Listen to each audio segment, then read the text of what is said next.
आता इथनं पुढं जर्नीमध्ये सांगेल मी अचानक का निघालं. एकदम फास्ट निर्णय आला, एकदम फास्ट आलं सगळं. हे रोखले.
Indira Gandhi International Airport, Delhi.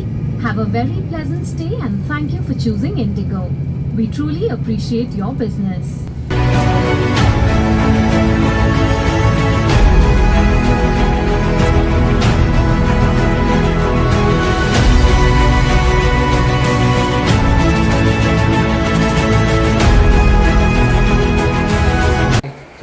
आता वाजले 12 म्हणजे 11:58 आणि मी सध्या दिल्लीमध्ये. हे जे हॉटेल तुम्ही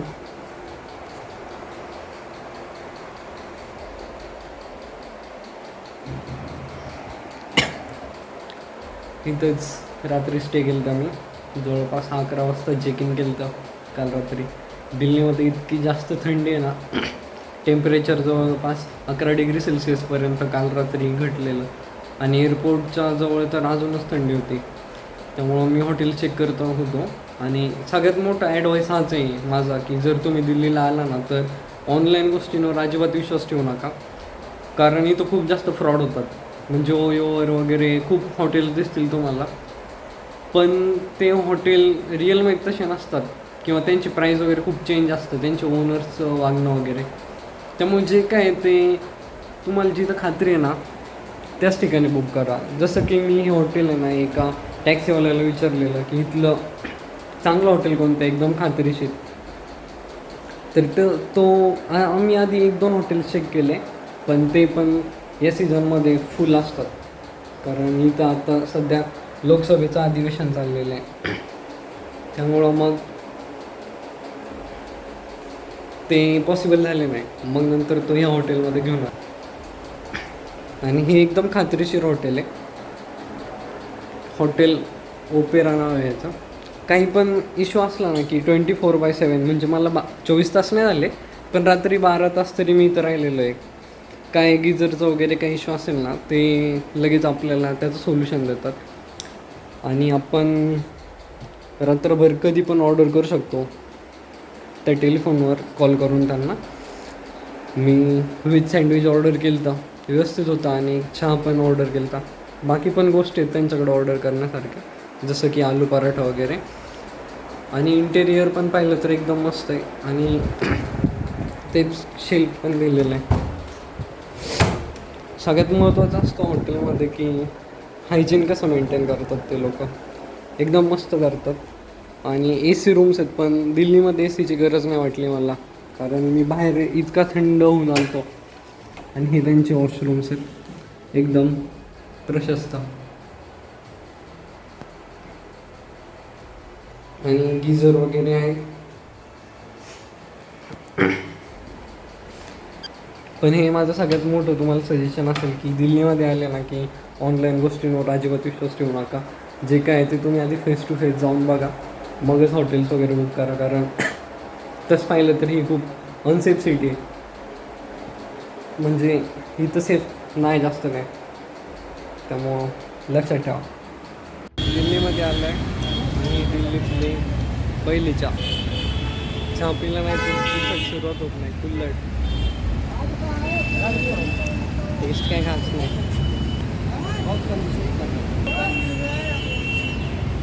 आपली चहाची चव कुठंच नाही. पण पदार्थ मस्त दिसते, पण ह्यात खूप ऑइल दिसते. हे असले बटर नान गुरुद्वारामध्ये असायचे फिलिपिन्सला, पंजाबी.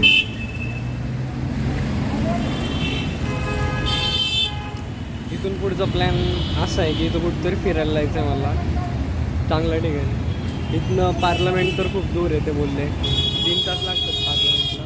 नाही तर पार्लमेंटला जायचं होतं, पण संध्याकाळी परत बस आहे इंदोरला जाण्यासाठी, ती पण नाही मिस झाली पाहिजे. पाहू, आय थिंक इंडिया गेट वगैरे पाहते.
हां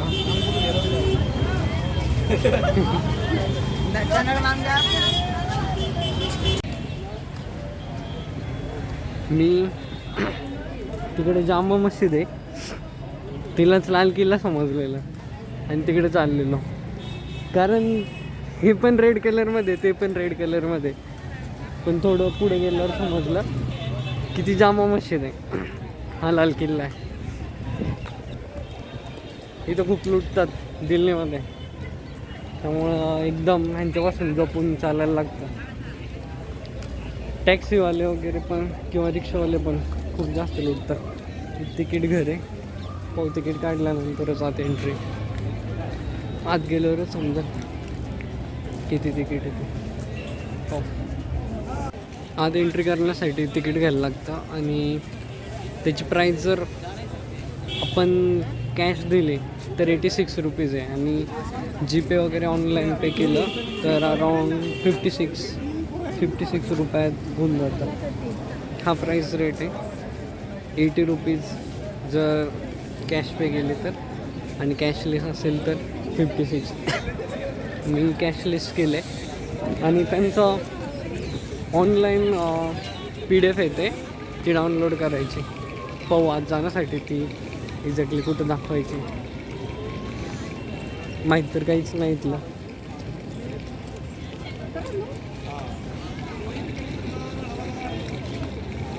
माझ्याजवळ 1.5 तास आहे इथं फिरण्यासाठी.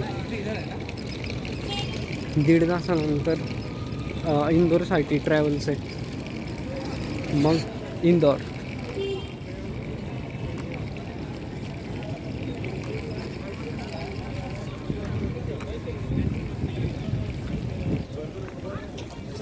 दिल्लीमध्ये सिक्युरिटी एकदम टाईट आहे सगळीकडं, पोलीस वगैरे, कारण इथं सगळे मंत्र्यांचे निवासस्थान वगैरे आणि त्यामुळे ते साहजिकच आहे की सिक्युरिटी इतकी टाईट असणं.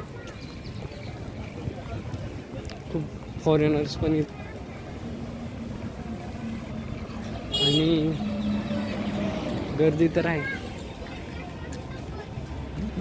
हा एरिया म्हणावं तितका विकसित नाही केलेला यांनी, म्हणजे इतका पैसा मिळतो शासनाला पण सगळीकडे असा चौसड पडलेला आहे. एकदम खुलेआम लूटमार चाललेली असते. दिल्लीमधले सगळे प्लेसेस दाखवून आणतो 2000 द्या वगैरे असं करत, पण तरी पण नाही बोलायचं. कारण मी ज्या ऑटोने इथपर्यंत आलो ना, एअरपोर्ट टू रेड फोर्ट हे अंतर ॲप्रॉक्सिमेटली 30 किलोमीटरचं असेल. ते बोललेलं 400मध्ये घेऊन जातो, पण थोडं बार्गेनिंग करत त्याला कमी केलं. नाहीतर ते एअरपोर्टवरून उतरलेला माणूस पाहून सोडत नाही अजिबात.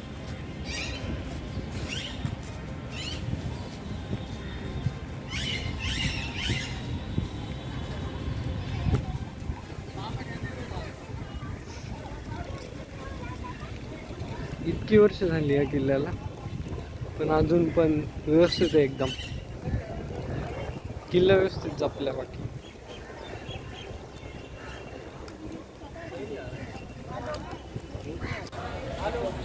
सिक्युरिटी चेकिंग करून आता अलाउड करतात त्याला. तिथं सिगरेट वगैरे सगळं काढून घेतात कोणाकडे असेल तर, सिगरेट, तंबाखू, आणि लोक थांबलेले तिथं द्या बोल.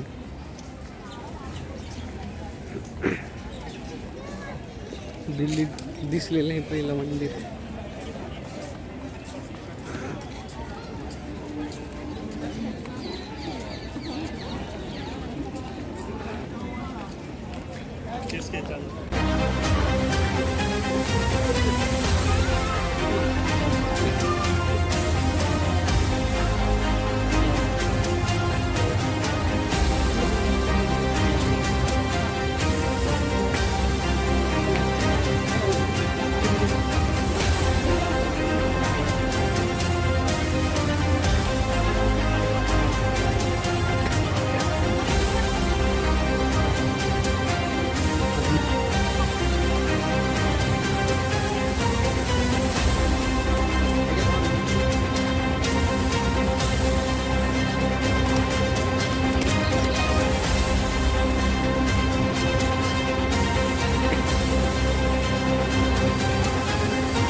म्युझियम आहे वाटतं. ते बजरंगबली.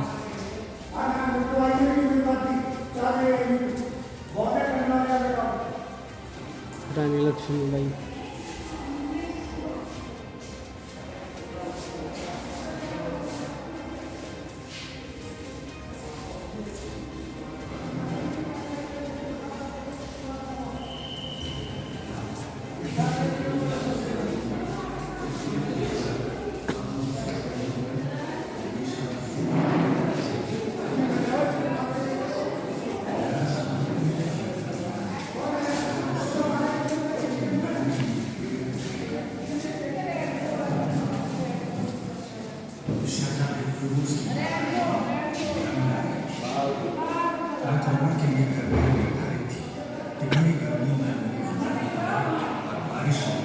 भोसले.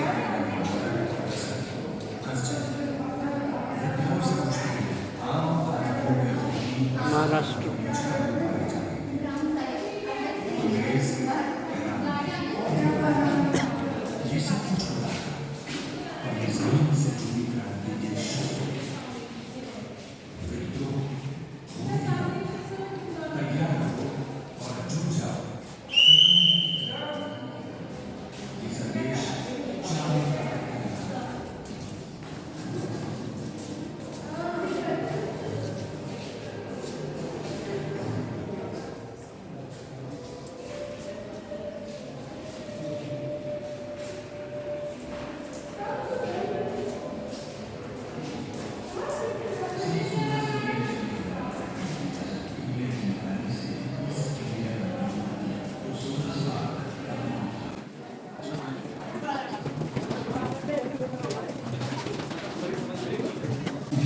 गन्स.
लाल किल्ल्याचा फ्रंट साईडचा हा जो एरिया आहे ना, इथनं प्रधानमंत्री भाषण करत असतात.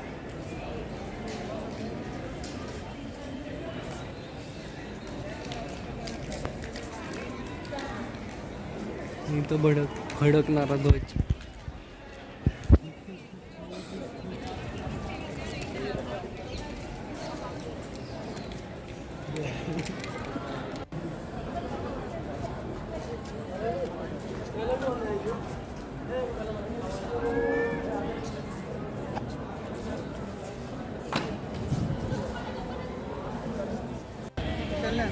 हाच तो एरिया जिथनं पंतप्रधान देशाला संबोधन करत असतात.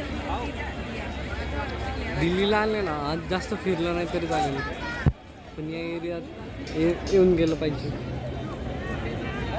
वर जायला अलाउड नसतं आपल्याला, फक्त खालून आत फिरण्यासाठी.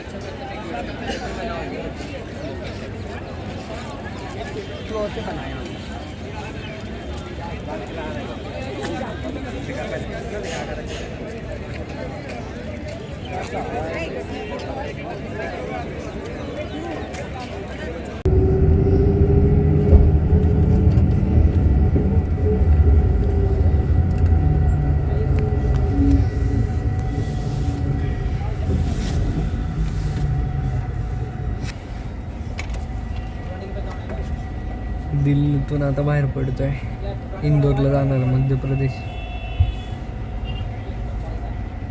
चाललंय, खूप थंडी अजून पण दिल्लीमध्ये, त्यात AC चालू आहेत. मी तर बंद करून ठेवलाय कारण आता पण टेम्परेचर 15 डिग्री सेल्सिअस आहे.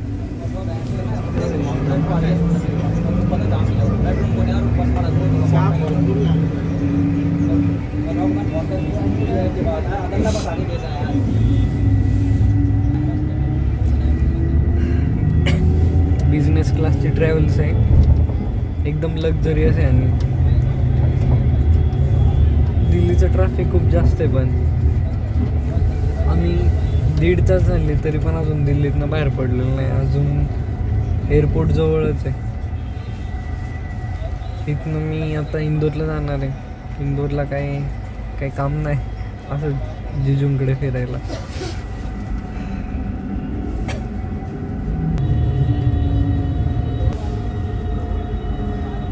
दिल्लीमध्ये बाकी सगळ्या गोष्टी सोडल्या ना तर खाण्याचे खूप ऑप्शन्स आहेत. एकदम मस्त फूड आहे दिल्लीचा. हा पण चहाला इतकी टेस्ट नाही. आपल्या महाराष्ट्रात जी टेस्ट आहे ना चहाची ती कुठंच नाही. एकदम फिका चहा असतो यांचा. आणि चहा पावडर वगैरे पण कमी. काल ज्या हॉटेलमध्ये मी स्टे केलं होता ना त्या हॉटेलमध्ये तरी मस्त चहा होता बाहेरच्या कम्पॅरिझनमध्ये. पण बाहेर छोले कुलचे एकदम मस्त होते, एकदम मस्त. आणि प्राईस पण नॉर्मल असते, इतकी काय नाही की कॉमन मॅन अफोर्ड करू शकते इतकीचं प्राईस असतेच, त्यापेक्षा जास्त नाही. बाकी त्यांच्याकडे अजून एक आयटम असतो, त्याच्यामध्ये ना ते कचोरीची जी पापडी असते ना ती मिक्स अशी छोटी छोटी तोडून टाकतात आणि त्याच्यावर बटाट्याची भाजी टाकतात. सांबरसारखी ती भाजी असते आणि त्याच्यावर कांदा, लिंबू पिळून आणि आपली कोथिंबीर एकदम टेस्टी असतं. दिल्लीचं फूड आवडलं मला, एक्सेप्ट आपला महाराष्ट्राचा चहा सोडून. दिल्ली फिरण्यासाठी खूप जास्त आहे, कारण जसं मी सांगितलं ना की हे लोक खूप फ्रॉड करतात. म्हणजे छोट्या छोट्या गोष्टींमध्ये, रिक्षामध्ये वगैरे पण वेड्यासारखं. म्हणजे 10-10 किलोमीटरसाठी लोक डिमांड करतात की 200 रुपये पाहिजे त्यांना. आणि कोणत्या पण रिझनच्या खाली चार्जेस घेतात. जसं की मी हॉटेलबद्दल सांगितलं की टॅक्स वगैरे, GST वगैरे काही पण रिझन सांगून, म्हणजे तुम्ही हॉटेल 1500ला जरी बुक केलं ना तरी पण ते तुमच्याकडून 500 बाकी टॅक्सेस वगैरे पकडून 2000 रुपीज तरी घेतातच. प्लस खाण्याचं डिफरंट, प्लस त्याच्यामध्ये सर्व्हिस चार्जेस वगैरे 10% सर्व्हिस चार्जेस. त्यामुळं म्हणजे अनोळखी माणसाला दिल्लीमध्ये राहणं इतकं इझी नाही. कारण ऑनलाईन इथं गोष्टी वेगळ्या दिसतात. म्हणजे मी जसं सांगितलं ना ओयोवर वगैरे, पण ॲक्च्युअलमध्ये तसं नसतं. आणि हे लोक नाही, काय होतं माहिती आहे का, दिल्ली कॅपिटल सिटी असल्यामुळे इथं खूप इंटरनॅशनल पर्यटक असतात. त्यामुळं ह्या लोकांचं उद्दिष्ट एकच असतं की कोणी पण दिसले तरी पैसा उकळायचा. आणि कॉम्पिटिशन इतकी ना दिल्लीमध्ये हॉटेल्सची वगैरे, त्यामुळे यांना माणुसकीचा प्रकार एकदम कमी. आणि महाराष्ट्रात कसं आपण कोणाला पण विचारलं तरी ते सांगतात की या बसने इकडे जा, इकडे ते तुला सोडतील वगैरे. तसं दिल्लीत नसतं. दिल्लीत डायरेक्ट ह्या लोकांचं म्हणणं असं असतं की टॅक्सीने जा किंवा ऑटोने जा. म्हणजे इथले जे प्रॉपर लोक आहेत तेच फक्त बसने फिरू शकतात. कारण एकतर आपल्याला माहिती नसतं दिल्लीमध्ये एक्झॅक्टली कोणती बस कुठे जाते. दिल्लीचं अजून एक डिसॲडव्हान्टेज आहे की खूप म्हणजे इथं सेफ्टी एकदम कमी. म्हणजे पोलीस वगैरे आहेत, सक्षम आहेत पोलीस, पण इतकं सेफ नाही वाटत. म्हणजे महाराष्ट्र जरी आपला 12 असं आहे. आणि इथं गरिबी पण खूप मोठ्या प्रमाणात आहे. जसं आपण पाहतो ना की म्हणजे श्रीमंत लोक एका साईडला आणि गरीब एका, मग ही दरी मला प्रत्येक सिटीमध्ये जाणवली. आपल्या पुणेमध्ये पण आहे, मुंबईमध्ये पण आहे, इवन सेबू सिटीमध्ये पण आहे आणि दिल्लीमध्ये पण सेम. तुम्ही कधी इकडं येणार असाल ना दिल्लीला तर इम्पॉर्टंट हेच आहे की इंडिया गेट आणि सगळ्यात महत्त्वाचं लाल किल्ला. लाल किल्ल्यात तुम्ही आत नाही गेला तरी चालेल, म्हणजे म्युझियम वगैरे इतकं काय नाही बघण्यासारखं म्युझियममध्ये वगैरे. हां, तिथं त्या राणींचे कपडे वगैरे आहेत, त्या राजाचा त्यांनी कोणते कपडे परिधान करायचं वगैरे ते, त्यानंतर तलवारी वगैरे आहेत, गन्स वगैरे आहेत. पण ठीक आहे, इतकं काय नाही, टाईम नसेल तर ते पाहणं पण इतकं काय नाही. पण नक्कीच तुम्ही गेल्यानंतर दिल्लीला लाल किल्ल्यावर पंतप्रधान कुठनं भाषण करतात ते नक्की बघा. एकदम इंटरेस्टिंग आहे, एकदम पाहून असा ऐतिहासिक अनुभव येऊन जातो. मी पण खूप वेळ घातला ते बघण्यासाठी. तसं पण मी पहिल्यांदा तिथं विचारत होतो की पार्लमेंटला जायला किती वेळ लागतो, पण पार्लमेंटचा विषय असा आहे की अधिवेशन असल्यामुळे तिथं सिक्युरिटी टाईट आहे. प्लस काही लोकांनी आता बरीच केली सिक्युरिटी तिथली, त्यामुळं मला माहीत नाही की अलाउड केलं असतं की नाही आत जायला. त्यामुळं मी इकडं चूज केलं, लाल किल्ल्यावर जाणं आणि इंडिया गेट आहे व्यवस्थित आहे, इतकं काही नाही. लाल किल्ला आपल्याला जसं ते परेडच्या वेळेस वगैरे टी व्हीवर दाखवतात तसंच आहे, पण त्याच्या समोरचा एरिया वगैरे एकदम नॉर्मल आहे, म्हणजे इतकं पण डेव्हलप नाही. दिल्लीतली पण लोक तशी साधीच आहेत, इतकं कोणी म्हणजे मुंबईमध्ये जसे मिडल क्लास लोक आहेत ना तसंच दिल्लीचं पण आहे. अजून एक महत्त्वाची गोष्ट म्हणजे ना, इंडिया गेटच्या परिसरात सगळ्या मंत्र्यांचे वगैरे बंगले आहेत, त्यानंतर आपल्या सैन्याचं तळ वगैरे. त्यामुळं तिथं प्रत्येक 100-150 मीटरवर एक सोल्जर उभा असते गन घेऊन. ते मस्त वाटलं पाहून त्या लोकांना, एकदम टाईट सिक्युरिटी. पण वाईट याच गोष्टी वाटतं की एवढ्या उन्हात ते लोक तिथं उभे होते. मी काल जेव्हा पुण्यामधून फ्लाय केला ना त्यावेळेस आमच्या एरोप्लेनला जवळपास अर्धा तास उशीर झाला. का तर पुण्याचं एअरपोर्ट हे आर्मीचं एअरपोर्ट आहे ना, त्यामुळं तिथं 2 आर्मीचे हे उतरत होते, जेट्स उतरत होते. तर मग आधी त्या जेट्सला उतरून दिलं, त्यानंतर हे फ्लाय झालं आणि जे शेड्यूल होतं त्याच्यामध्ये मग अर्ध्या तासांचा फरक झाला. तरी पण ठीक आहे, लँडिंगसाठी काय जास्त वेळ नाही गेला. ठीक आहे, पाहू आता तर वाजले 7:49. त्यांनी सांगितलं की 10 वाजता ही गाडी थांबेल जेवण करण्यासाठी कुठेतरी. त्यानंतर उद्या सकाळी 10 वाजता आम्ही इंदोरला पोचलो. मस्त एक्सपिरियन्स आहे. कधी मी जास्त महाराष्ट्राच्या बाहेर मी पडलेलोच नाही, आणि महाराष्ट्राच्या बाहेर पडून मी फिलिपिन्सला गेलेलो.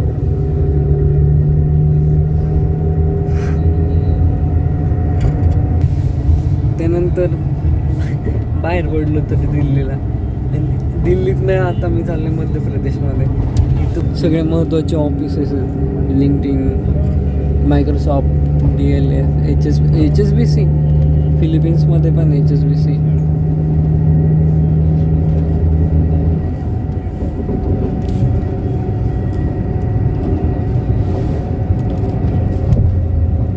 G20 शिखर परिषद दिल्लीमध्ये होते, त्यामुळं दिल्लीमध्ये खूप चेंजेस केले त्या लोकांनी. सिक्युरिटी वगैरे एकदम टाईट करून ठेवली, आणि ठिकठिकाणी मेट्रो आहे दिल्लीमध्ये. पण मी तर अजून या दिल्लीतल्या मेट्रोत काही बसलो नाही, कारण यांचं नेटवर्कच कळत नाही. मी राहिलोच किती 24 तास फक्त.